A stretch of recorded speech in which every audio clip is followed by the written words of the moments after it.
Western training of Syrian rebels is underway in Jordan in an effort to strengthen secular elements in the opposition as a bulwark against Islamic extremism, and to begin building security forces to maintain order in the event of Bashar al-Assad's fall.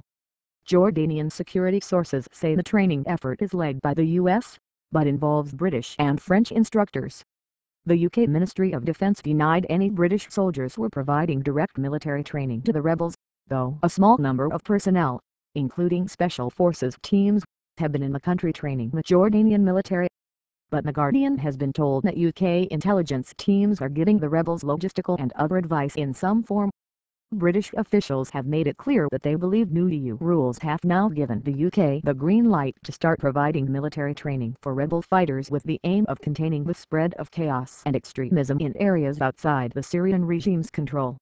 According to European and Jordanian sources, the Western training in Jordan has been going on since last year and is focused on senior Syrian army officers who defected.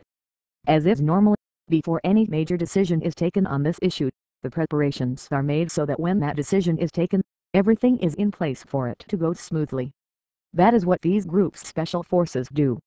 They go in advance, a European diplomat said. A Jordanian source familiar with the training operations said, "It's the Americans, Brits and French with some of the Syrian generals who defected. But we're not talking about a huge operation." He added that there had so far been no green light for the rebel forces being trained to be sent into Syria, but they would be deployed if there were signs of a complete collapse of public services in the southern Syrian city of Daraa, which could trigger 1 million more Syrians seeking refuge in Jordan, which is reeling under the strain of accommodating the 320,000 who have already sought shelter there. The aim of sending Western-trained rebels over the border would be to create the safe area for refugees on the Syrian side of the border, to prevent chaos and to provide a counterweight to Al-Qaeda-linked extremists who have become a powerful force in the north. British officials say new European guidelines on the Syrian arms embargo, formally adopted by the EU at the beginning of March, allow military training as long as the ultimate aim of that training is the protection of civilians. Paris takes an identical view of the EU rules.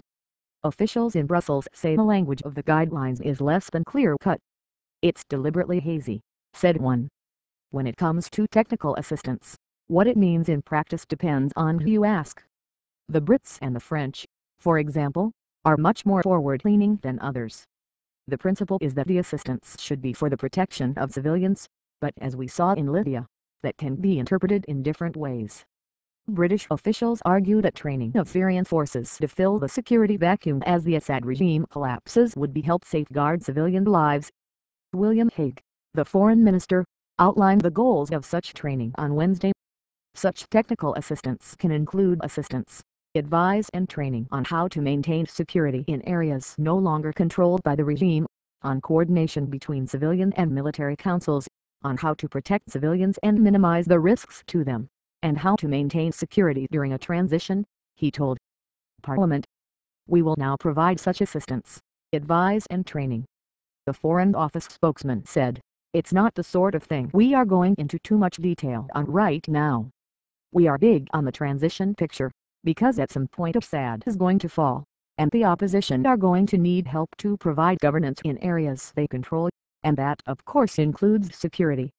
But security doesn't just mean fighting, it also means basic law and order, and policing."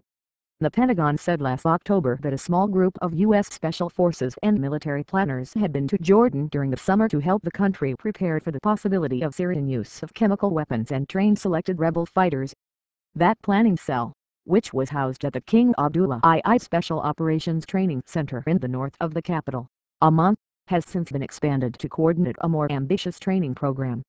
But Jordanian sources said the actual training was being carried out at more remote sites, with recent U.S. reports saying it was being led by the CIA. For the first 2 years of the Syrian civil war, Jordan has sought to stay out of the fray, fearing a backlash from Damascus and an influx of extremists that would destabilize the precariously balanced kingdom.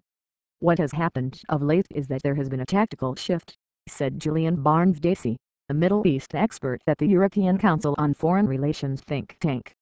"Islamist forces have been gaining steam in the north and Jordan is keen to avoid that in the south. Having been very hands-off, they now see that they have to do something in the south." He added, There is a feeling that Jordan simply can't handle a huge new influx of refugees, so the idea would be to create the safe zone inside Syria. For them it's a no-win scenario. Everything they had been seeking to avoid has come to pass. For Western and Saudi backers of the opposition, Jordan has become a preferable option through which to channel aid than Turkey. Ankara has been criticized for allowing extremist groups, such as the Al-Nusra Front, become dominant on the northern front while it focused on what it sees as the growing threat of Kurdish secessionism. The Americans now trust us more than the Turks, because with the Turks everything is about gaining leverage for action against the Kurds, said a Jordanian source familiar with official thinking in Amman. The U.S. has announced an extra £60m £40.m indirect aid to the rebels, including military rations and medical kits. Asked on Tuesday whether assistance included military training, the U.S. State Department spokesman Pat Ventrell replied, "I really don't have anything for you on that. Our policy has been non-lethal assistance." Earlier this week, the U.S. Secretary of State, John Kerry, said Washington was now confident that arms supplies to the rebels would not be diverted to extremists. There is a very clear ability now in the Syrian opposition to make certain that what goes to the moderate, legitimate opposition is, in fact, getting to them, and the indication is that they are increasing their pressure as a result of that, he said. Syrian rebels have said that in the past few months there had been a relaxation of the previously strict U.S. rules on what kinds of weapons were allowed across the border, and that portable anti-aircraft missiles had been released from Turkish warehouses where they had been impounded. Matt Schroeder, who tracks the spread of such weapons for the Federation of American Scientists, said the recent appearance of modern, sophisticated anti-aircraft missiles in the hands of such fragmented rebel groups was deeply troubling in view of their capacity to bring down civilian airlines. "This is a step above anything we've seen before in the hands of non-state actors," he said. "This is a new and unfortunate chapter in recent man-portable air defense proliferation."